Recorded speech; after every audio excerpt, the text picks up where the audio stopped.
আজকে হচ্ছে আমার প্রথম আইবুড়ো ভাত। আর এটা হচ্ছে আমার দিদির শ্বশুরবাড়ি।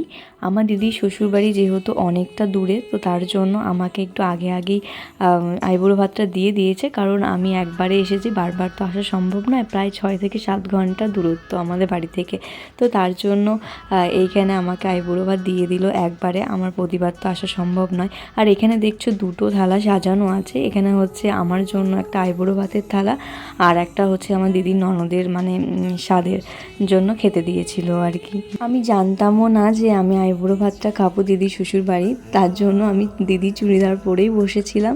আমার নিজস্ব কোনো শাড়িও আনিনি, ভেবেছিলাম শাড়ি টাড়ি পরে বসবো, তো যাই হোক এটা পরেই বসেছিলাম। আর আজকে যত আইটেম দেখছো বেশিরভাগই সব আমার দিদি আর দিদির শাশুড়ি রান্না করেছিল। খুবই সুন্দর খেতে হয়েছিল। এইখানে আমাকে মাসিমা খাইয়ে দিচ্ছিল, তারপর আশীর্বাদও করেছিল। আর দিদিরা মিলে কী কী আইটেম করেছিল সেগুলো তোমাদেরকে বলি। ভাত তো ছিলই, সঙ্গে ছিল শাক, বেগুন ভাজা, মাছ ভাজা।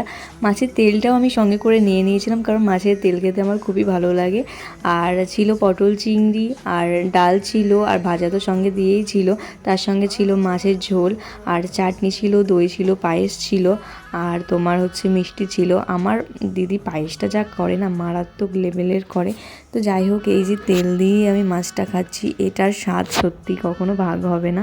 যাই হোক, প্রথম আইবুড়ো ভাত খাওয়া কমপ্লিট হয়ে গেল। এবার দেখি দ্বিতীয়টা কোথায় খায়। তো আজকের মতো এইটুকু, টাটা।